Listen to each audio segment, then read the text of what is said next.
Hello, and welcome to Ask Me Anything, a series from Security Magazine where security leaders answer your questions about the industry, from best practices for risk management to the ins and outs of their position. I'm your host, Madeline Laver, Editor-in-Chief at Security. Today, I'm joined by Scott Martino, seasoned supply chain security leader and head of global supply chain security and intelligence at Overhaul. Scott has led supply chain security initiatives across a number of organizations, including in his previous roles as Senior Director, Global Supply Chain Security and Intelligence at Sensitech and Global Head of Supply Chain Security at HP. He has served in a number of security leadership roles throughout his career across investigations, asset protection, law enforcement, and supply chain security. Welcome, Scott. Hey, Madeline. Thank you. I appreciate you having me. Yeah, thank you so much for joining us. Readers from across our social media platforms submitted their questions for you today, so let's get started. The first question that we received is, how did you get started in the security field? Well, that's a good one. I imagine that a lot of the answers you hear are similar with some kind of backstory and kind of influences that led somebody down the path they're on, and that's no different for me. I started at a young age in law enforcement. I think I had just turned 21 when I went into the police academy, and I went into that field because of some influences, some really good influences that came into my life around that time. I was coaching baseball and football, and I was in college, and there was a gentleman that ran an old store in my hometown, a small town in rural Alabama, and he was a police officer in the capital city, Montgomery. And I'd go down and work and help out with the store a little bit. These are my teenage years, and I just remember being in awe of some of the stories he would tell me. A day in the life working as a police officer in a big city. And so we became good friends over the years, and as I got old enough to start making those decisions, our conversations weighed heavily, influenced me heavily, and brought me into the law enforcement field. And then once I got there, I had some other good mentors and people that influenced my career path. A good friend of mine was the police spokesman, and really helped guide my career once I was there, getting into dealing with media and being a police spokesman, getting into robbery, homicide, and some of those specialized fields that you do in law enforcement. So it really just grew from that initial 10 years that I spent in law enforcement, and then got more diversified as I went out into the private sector. That's really interesting, and it speaks a lot to the power of a mentor, especially in the security field. We had another reader question asking, how specifically did you get interested in supply chain security? That, just working in the corporate sector and the private sector. I had a lot of different jobs. You mentioned a couple of them at HP and in the telecommunications industry, and a lot of those roles were investigative and employee misconduct type of investigations and theft and fraud.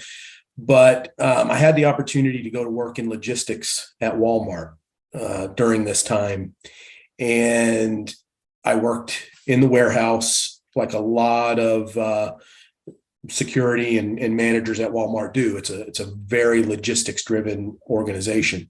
So I wasn't in the stores. I was on the logistics side, working in a .com facility and dealing with all of the supply chain issues that we're going to talk about, that we've talked about in the past, that you hear about, theft, dealing with multiple levels of vendors moving product around the world. And you can imagine how dynamic an environment and cutting your teeth in a place like Walmart would be, right? So either you're going to love it or you're going to hate it. And it really grew on me, and it helped build the rest of my career forward. When I left Walmart, I went to HP, and they were really interested in my supply chain security background, and that just eventually led to me leading the supply chain security organization globally at Hewlett Packard, and that was cradle to grave, components to finished product, and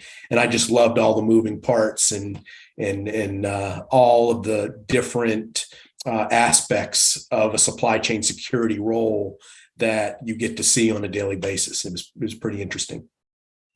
That sounds really interesting. And I mean, you touched a little bit on some of the supply chain issues like theft and that kind of thing. We had a reader question asking, what are some of the top threats to supply chains right now, and how have you seen this change throughout your career?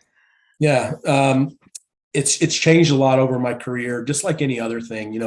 People have become much more technology driven, and that's no different when you're dealing with cargo criminals.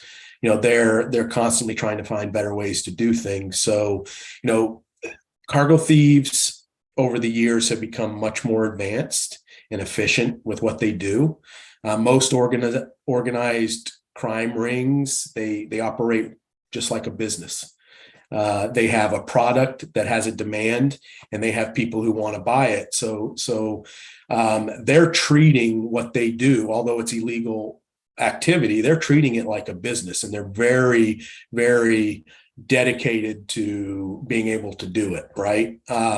So most security professionals that are working in cargo security have to keep up with what the criminals are doing. Just like we sit in a boardroom, and we talk about how are we going to stop this theft. They're sitting somewhere around a table, maybe in a bar, I don't know, and they're talking about how are we going to get better at stealing this product. So we have to stay up and on top of what they're doing. We're seeing increases in those types of fraudulent crime. Cybersecurity is always going to be an issue. It's no different in cargo security. We see a lot of fraudulent thefts that are starting to pick up across the United States, and particularly, and that's just simply where someone is pretending to be the person who's supposed to pick up a shipment, and then they disappear with it.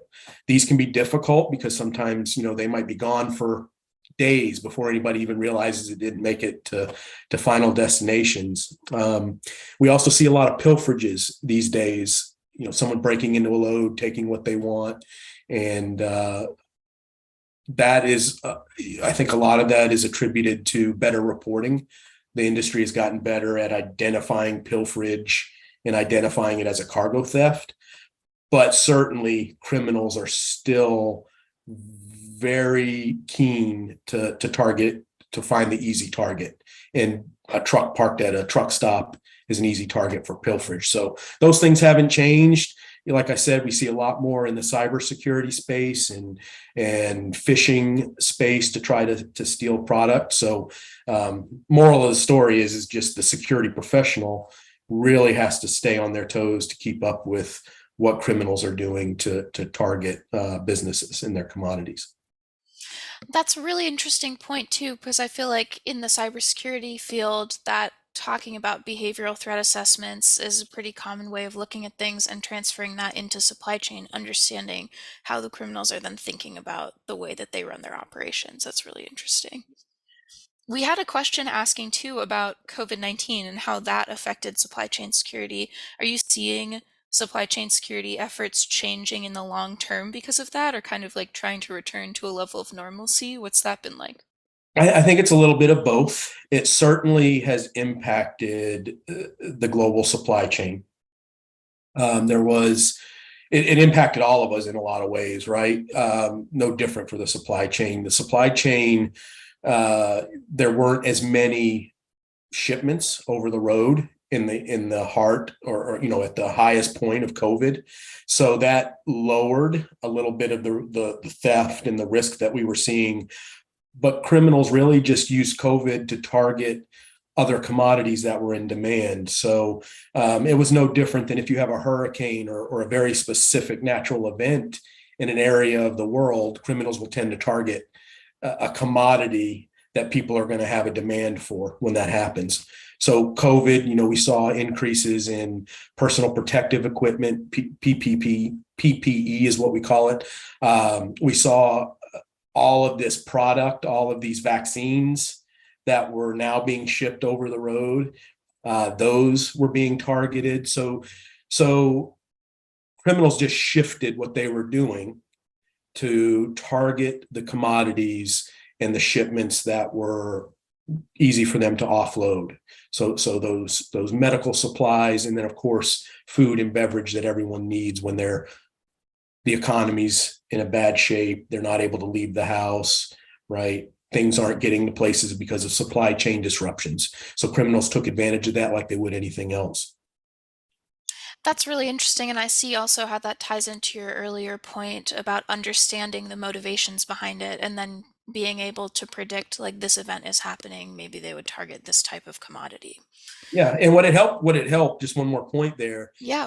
it made businesses, leadership teams understand the importance of a good business continuity plan, and a business continuity plan that was even more dedicated to supply chain, end-to-end supply chain security. If you have a disruption, I don't think a lot of times until it happens, people understand the impact that can have across your enterprise business, your global business. So I think people came out of COVID, organizations came out of COVID with a much better supply chain security business continuity planned for future events if something were to happen again.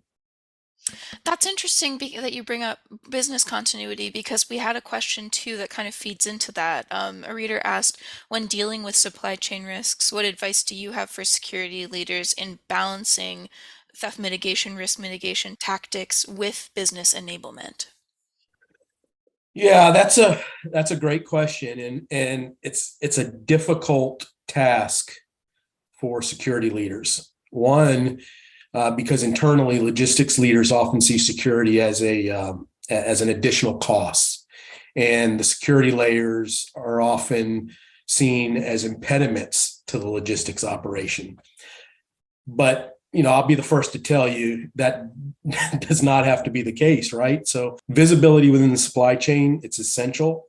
Knowing where your shipment is at all times throughout its journey, understanding the real-time risks to those shipments when they're in transit, and then proactively mitigating the risks so that you can bring about some additional cost savings. This could be cost savings through not having to remanufacture a product, or cost savings because you're getting some type of maybe a discount from your insurance carrier. All of these things, when you're being proactive, that can lead to ways to transfer the risk in cost in other places. And speaking of risk too, we had a question asking how can security leaders better communicate risk across their organization? I think it starts with company culture, really. If you've held a few positions in different companies like I have, I've seen many different cultures. Some are very strong on security and weak in other areas, or vice versa. So starts with company culture, strong culture of communication, and getting employee buy-in across the organization. I think that's very important. Risk and security is not something that businesses should only talk about when there's a theft, when something happens. And oftentimes, we as security professionals get comfortable, or maybe the organization at a higher level doesn't want to spend the money on what it takes to have a good security program. So really getting buy-in early on and often, and then reinforcing that security culture and posture on a daily basis. Make it part of the operation, make it part of that business's DNA and culture. What we call it is a security mindset. And I think that's very important. I think that makes a lot of sense too. And you mentioned like experiencing a lot of different roles. I know that you've held a number of different roles in the security field, and a question was, what advice do you have for early career professionals on choosing their security career path? The great thing is that security is a very diverse discipline. So, there are so many different opportunities, job paths, career paths in the security field. Um, like you mentioned, I've worked in law enforcement, corporate security, executive protection, supply chain security, and a few others along the way. My biggest recommendation is find your passion. Find what excites you, find what makes you happy, find what makes you want to wake up in the morning and get started, and then go after that, go down that career path. When you're learning the security field, you're most likely going to get you're going to get introduced to several of those different paths that I mentioned. You got to find the one that fits you the best. Find you some really good mentors in that field. Like we mentioned early on, having a good mentor is essential in my opinion. And I like to try to do that every opportunity I get to give back and say thank you, for the mentors who helped guide my careers. I wouldn't be where I am today without certain people taking an interest in me along the way and helping guide my career. So don't be too proud to learn from others at every opportunity you have. Find your passion and then go after it. I think that makes a lot of sense, and thank you so much for going into that. Unfortunately, that's all the time that we have for questions today, but thank you so much for joining us, Scott. My pleasure. It's great to see you, Madeline. Thanks for listening to the Ask Me Anything series from Security Magazine. Remember to follow us on Facebook, LinkedIn, and Twitter to submit your questions for a future AMA episode. Listen to or watch more of the Ask Me Anything series on LinkedIn Live, Apple Podcasts, Spotify, or directly from our site, securitymagazine.com. See you next time.